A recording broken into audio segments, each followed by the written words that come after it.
Bien-aimé dans le Seigneur, shalom, shalom. J'aimerais partager avec toi ces messages très importants, les erreurs à éviter lorsque vous priez. Évitez ces 3 erreurs pour recevoir l'exaucement à vos prières. La première chose à éviter, c'est de prier lorsque vous avez seulement des problèmes. Il ne faut pas prier Dieu lorsque vous vous sentez seulement mal, lorsque vous avez un problème, lorsque vous êtes en difficulté. Écoute, lorsque vous êtes malade, vous allez à l'hôpital.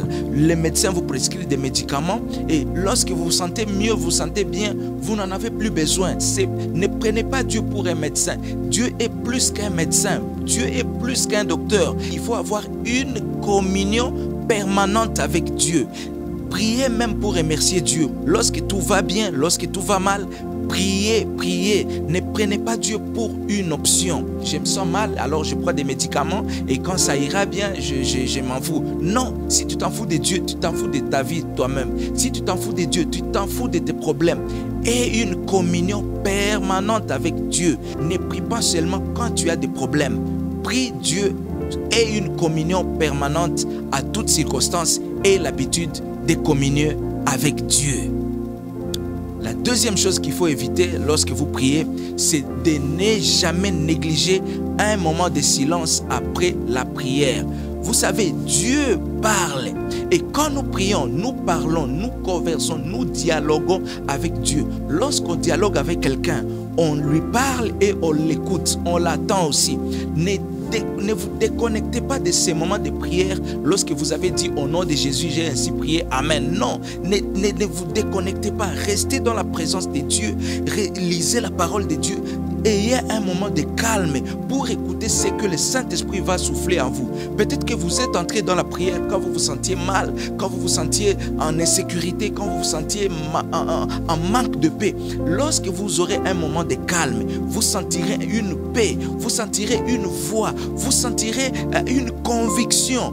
Ayez cette habitude de rester calme, de rester concentré dans la présence de Dieu.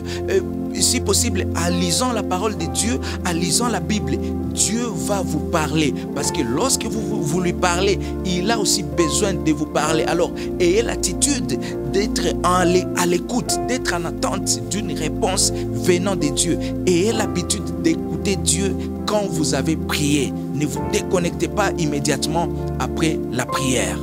Et la troisième chose qu'il faut éviter quand vous priez, ne prenez pas la prière comme une marchandise. Ne marchandez pas Dieu.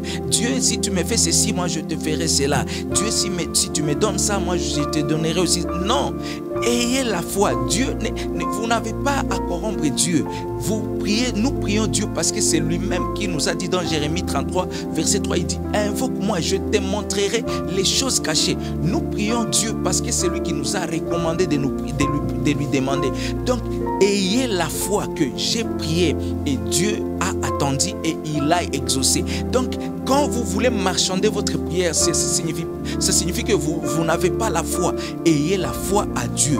Ayez la foi qu'il va faire au-delà même de ce que vous avez demandé. Ayez la foi. Ne marchandez pas la prière. Ne cherchez pas à corrompre Dieu. Vous pleurez. Non, non. Ayez la foi à Dieu. Dieu n'est pas un homme ni un fils de l'homme. Il a dit et il accomplira. Il a dit, celui qui demande recevra. Tout ce que vous demanderez à mon nom, Dieu le Père vous le donnera. Ayez la foi que j'ai prié et je crois que Dieu me donne ce que je demandais. Recevez au nom de Jésus-Christ et soyez bénis. Appelez-moi Pasteur Bienvenu Wanzire. Je vous demande encore de partager ces messages avec vos proches. Vous êtes autorisé à le reposter sur votre page Facebook, sur votre TikTok, sur votre chaîne YouTube. Vraiment, soyez gentils de faire le partage au maximum. En plus, si vous voulez rejoindre notre groupe ou notre channel WhatsApp, vous pouvez nous envoyer juste le message par WhatsApp à ce numéro qui est affiché en bas de votre écran. Et mon équipe et moi, nous ferons tout pour que vous receviez tous les jours nos vidéos ou bien nos links, messages de réconfort pour atteindre votre destinée. Dieu vous bénisse abondamment. Shalom, shalom chez vous.